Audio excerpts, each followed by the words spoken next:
Your ship surges up and down on the waves. You've lost control of it in the storm, and it takes all of your skill and all of your focus just to keep your ship afloat. But you win that battle, and as the skies clear and the seas calm, you look up to see a pure white mountain rising up from the waters. And on the slopes of that mountain, you can see palaces that look to be constructed entirely of gold or silver. And as your boat comes to rest on those shores, you are greeted by people standing underneath trees made entirely of gemstones. And they feed you from bowls of rice and glasses of wine that never get empty no matter how much is taken out of them.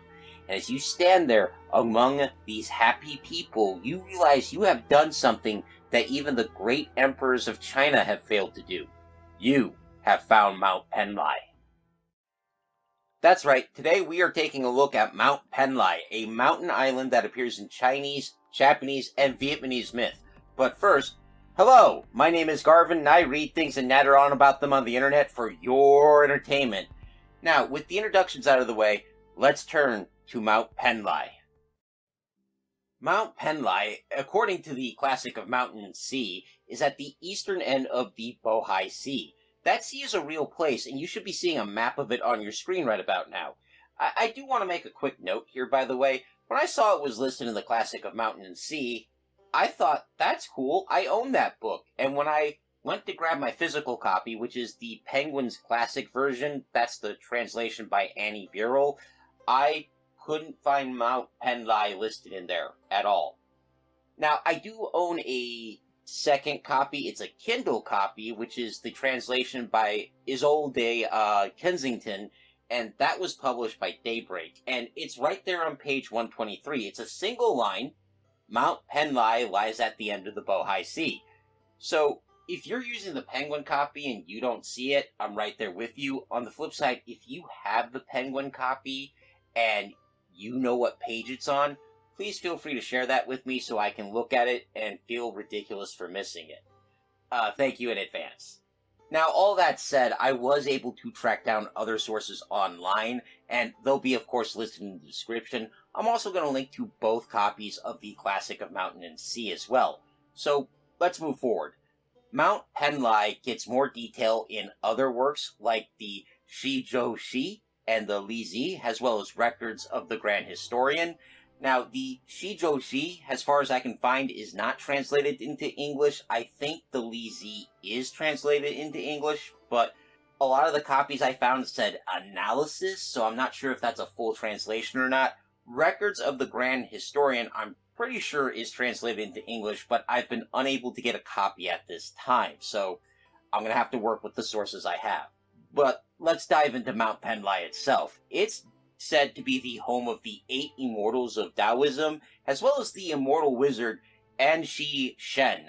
And it's a place where no one grows old or dies, there's no hunger, there's no winter, and the gemstones literally grow on trees.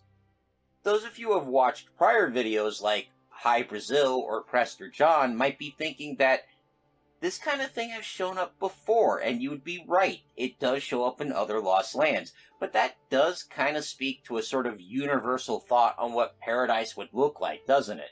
But let's go ahead and dive into the specific stories on Mount Penglai, shall we? So it's into this story steps the first emperor of China and the founder of the Qin dynasty, Qin Shi Huang. And he steps into the story after having conquered China.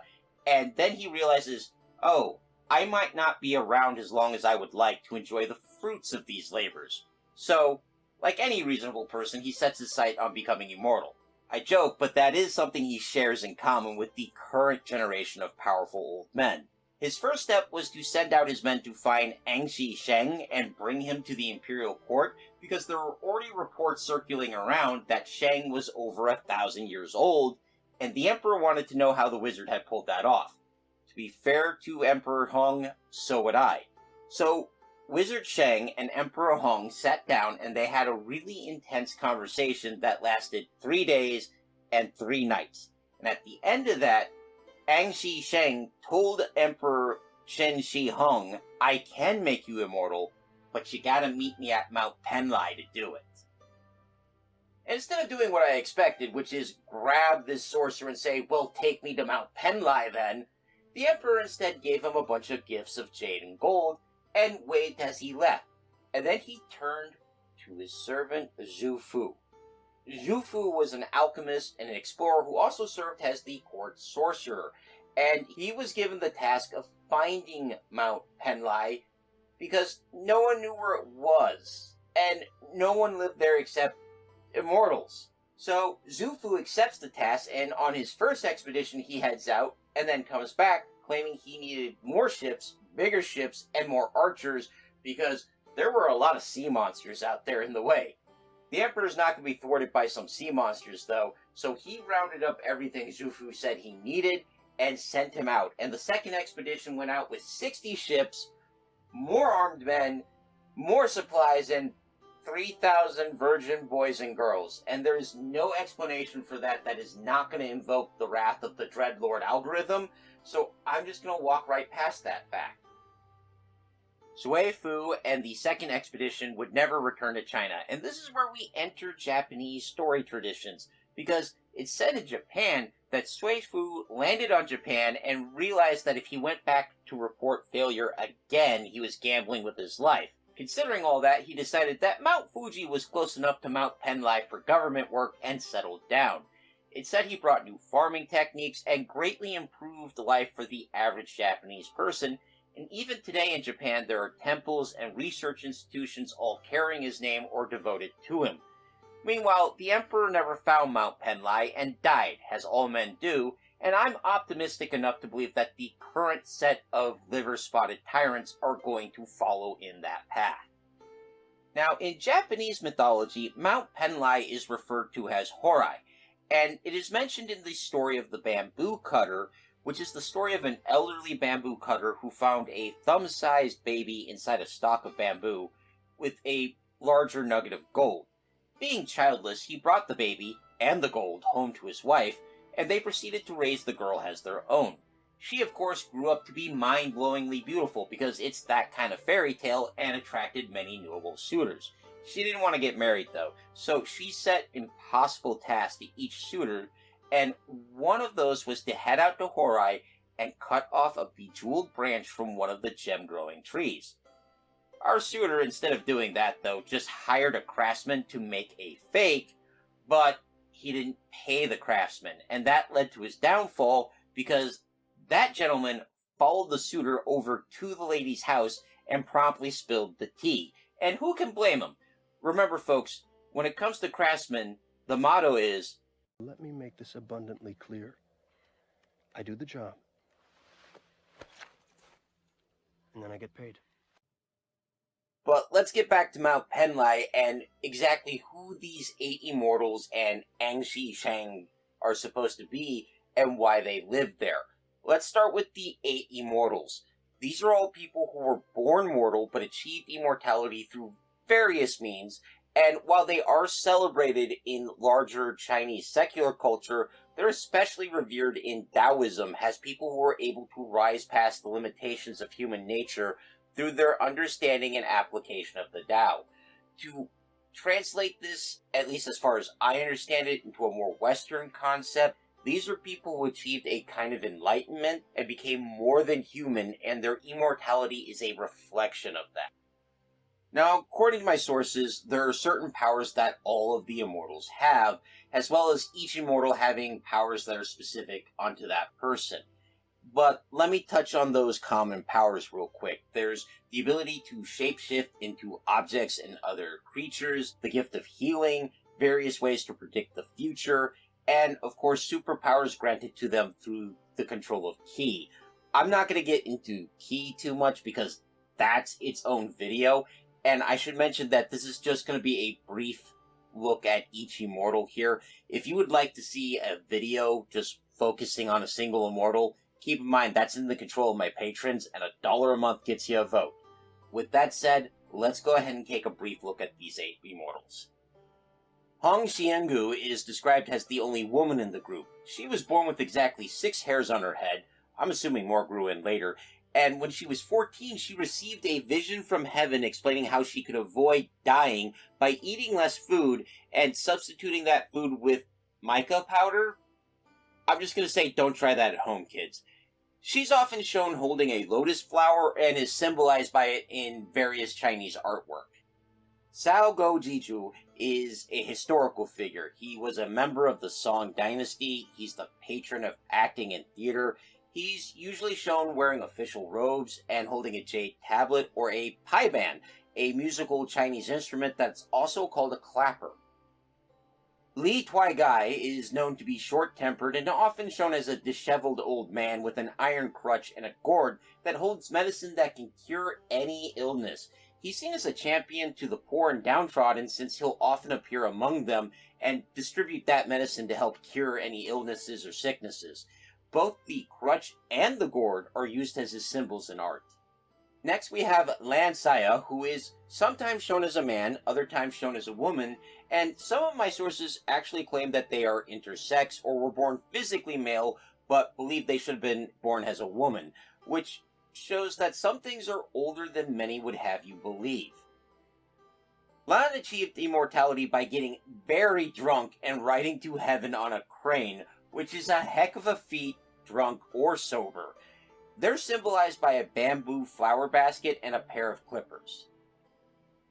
Lu Dongbin, a scholar and a poet who was born in the Tang dynasty with the name Lu Yang, is a bit of an interesting case because he had to complete 10 trials as part of his training, but he's also considered the leader of the group of immortals, even if he's known to get blasted out of his mind on wine from time to time. His symbol is a magic sword that dispels evil spirits and grants him invisibility, which shows if you want the good loot, you gotta grind the quest. Hong Jianzhu was the nephew of a prominent politician and poet, and because of that, he got sent to some very prestigious schools, but he dropped out of both the Confucian and the Buddhist schools, just not being interested. Instead, he ran off to get training with a Taoist sage when he realized he could change the color of flowers through just sheer willpower. He's symbolized by the flute and is the patron of musicians. Shuanggo Lao was a real-life hermit and alchemist who was rumored to dabble in just a little bit, a pinch of necromancy. He was also rumored to drink water from the petals of poisonous flowers and be able to grab birds mid-flight with his bare hands, so he must have been fun to have at a party. He's mostly shown riding a white mule, often riding it backwards, as in he's facing backwards, while holding his symbol, a fish drum. Zhongli Chuan was likely a purely mythical figure, but in life it was said he was a general who was sent to Tibet, where he learned about Daoism and devoted himself to meditation. While meditating, one day he disappeared in a puff of gold dust and ascended to immortality, which is a dramatic exit. And he is shown carrying a large fan that can bring back the dead and create gold and silver from thin air. You know, I know I said that to get the good loot you had to grind the quest, but maybe I'm wrong. Maybe you just need to find the right mountaintop and meditate for a few years, because I'll admit, that fan is pretty nice too. So before I keep going, I'm pretty sure I butchered at least one of those names, if not all of them, so I'm just going to apologize to anyone of Chinese descent who is listening to that. That said, if you have any resources that would help me improve my pronunciation, please feel free to share them in the comments below, and thank you in advance. Moving on. The Eight Immortals show up in the story of Mount Penglai because they were invited to a festival being held by a deity of sorts called the Queen Mother of the West, but she's associated with another lost land, so I'm not going to get too into that one. Just know that the Queen Mother of the West throws really great parties, and if you eat one of the peaches she grows, which only become ripe every 3,000 years, you could become immortal. The group of 8 immortals had to work together to get to Mount Penglai from China, and they all had to work together because, and I'm quoting verbatim here, the water around the island was too weak to hold a boat, and only their combined powers would get them there safely. Which shows that even in ancient China, they knew that to make the dream work, you need teamwork. Or, you know, the power of friendship trumps everything. And finally, we're going to turn to Anqi Sheng, the immortal who started all of this. He doesn't seem to occupy as lofty a position in Chinese culture as the Eight Immortals. That said, he is an immortal wizard with magic powers. Among other things, he can turn himself invisible, and it is said he lives on Mount Penglai, or at the very least, he wanted the Emperor to think so. The story I found has background to all this is that he was selling powerful medicines by the East China Sea, and the people living there called him the 1,000-year elder because they believed he had lived that long. He disappears after talking to the Emperor, and it's said that after the Qin dynasty fell, he left China for a distant place. The other fun fact I found was that he was able to grow a type of fruit called a red date that could bring back the dead or give a healthy person immortality, which seems like a skill set that would always be in demand to me. So as I did the research for this video, I found a lot of things that reminded me of High Brazil, and a couple of things that reminded me of Prester John's Fabulous Kingdom. With High Brazil, just like Mount Penglai, they're both mystical islands that are almost impossible for normal people to get to, but they're places of plenty, peace, and prosperity where no one suffers.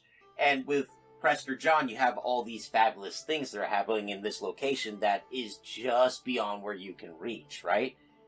A fictional equivalent to all this is Professor Tolkien's Valinor, where the elves live with the angelic Valar, although I should note that in the Professor's version here, getting to the lands of the West won't grant you immortality, whereas if you can get to Mount Penglai, you just might gain immortality. These legends, I think, speak to a common desire we all have to believe that there is a place somewhere out there where things are better and kinder, and maybe if we just try hard enough, we can get there and live there too. It's on that note that I'm going to end this week's video. I hope you found it informative, or at least entertaining. If you did, please leave a like, a comment, or consider subscribing, as all of that helps me in my eternal battle with the Dread Lord Algorithm. Terror be on his name. If you'd like a voice on future videos, please consider joining my Everwise patrons for $1 a month. That gets you a vote. Speaking of patrons, I'd like to thank my biggest supporter, Big Steve. Now, next week, by vote of those very same patrons, we're going to be turning to the lost island of Veneta from the Baltics. Man, there's so many lost islands. I hope you'll join me for that, but until then, take care of yourselves, take care of each other, and of course, keep reading!